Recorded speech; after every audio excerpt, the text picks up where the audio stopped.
Just a few more days left of Broncos camp, and then the start of real football just around the corner. Hello, I'm Phil Milani. Thank you for joining us for our Broncos camp daily recap. It's day 14, and roster cutdown day coming up on Saturday looms large, although head coach Vic Fangio said nothing is set yet. The Broncos have to go from 80 to 53, and he said there's still plenty of choices left to be made. One thing that Fangio does want to see in the next few days is the flow of the offense improve, particularly in unscripted periods. Yeah, we had some struggles the other day at the stadium, getting the correct calls made. We had a delayed game once. We seem to have one or two at practice, so that's not good enough, really.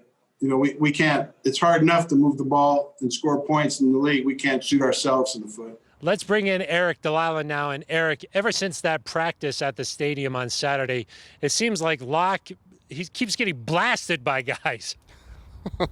Oh my gosh, no, he's okay, Phil. His teammates have come to his defense, and listen, with as many resources as they've put into this offense this offseason, with a new system going into place, there is some pressure here on Drew Lock's shoulders, but Courtland Sutton says he likes that, he accepts that, he's trying to be perfect, and he realizes what comes along with being the QB1. Of course, Phil, we know he just referred to it as the Q, and he's putting in the extra work there, whether that's throws before or after practice, going up to a receiver if there's a misconnection there, anything of that sort. And Cortland said he's really seen him take his leadership and improve it this season.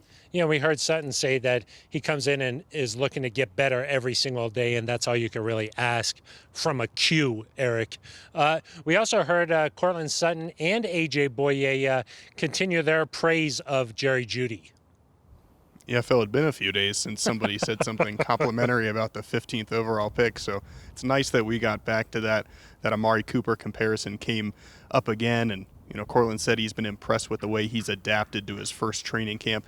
To me, Phil, the most impressive thing about Jerry Jeudy is his mental resilience. The highlight catches are nice, the route running is really crisp, and he looks explosive, but we've seen a couple days here where he hasn't started so well, and instead of letting that impact the rest of the practice, he's really rebounded nicely. He's been able to still make some big plays. And that, to me, stands out as we approach the season because, say you have a drop in the first quarter against the Tennessee Titans, what matters more is can you make that big catch in the fourth? Yeah, we heard Boye say that Jeudy doesn't really act like a rookie. Sometimes when he arrives at the facility in the morning, Judy's already here watching film, so you love to hear that. And you heard Courtland Sutton, he is excited about Jerry Jeudy and says he can't wait to see how Jeudy plays in that Week 1 opener. He is special. He has very unique attributes that are special to his game, and it's fun to watch, fun to see, and I'm looking forward to watching him continue to flourish and grow through the season. Let's bring in Sidney Jones now. And Sidney, it really feels like training camp has flown by, especially without preseason games. And, while fans might love not having to watch preseason football, the players feel a little bit different.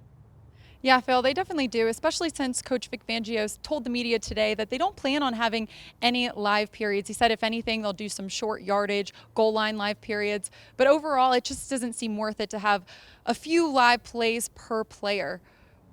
Yeah, it's hard to find a balance out there of how live do you go so they can practice tackling versus risking injury, right, Sidney? Definitely, Phil. Yeah, the players want to be ready to go for Week 1, and they want to be callous. But at the same time, like you said, this is just practice. So is it worth it? Yeah, exactly. The concern might be more on the defensive side of the ball. A.J. Boye agrees that this camp has felt a little bit different. You never want to go into Week 1 having the expectation that you're going to miss tackles, but we have to do everything we can to be put in position. So even with the run game, we're doing things of making sure that we're knowing where our help is when we're tackling, running to the ball, still trying to throw it up. But like I said, you really can't simulate the game, Phil. Finally, a couple of injury updates on Tuesday. We saw guys like KJ Hamler and Michael Ojemudia back out on the field, still rehabbing though, but they were wearing pads and a helmet. That's because Fangio said he wants them to get used to wearing what they'll be wearing once they're full strength. And we also got an update on Troy Fumagalli. Fangio said the tight end had a procedure yesterday done on his abdomen, but he expects Fumagalli to be totally fine and back in about a week or so. All right, that's going to do it for us. For Aric, DiLalla, and Sidney Jones, I'm Phil Milani. This has been our Broncos Camp Daily Recap.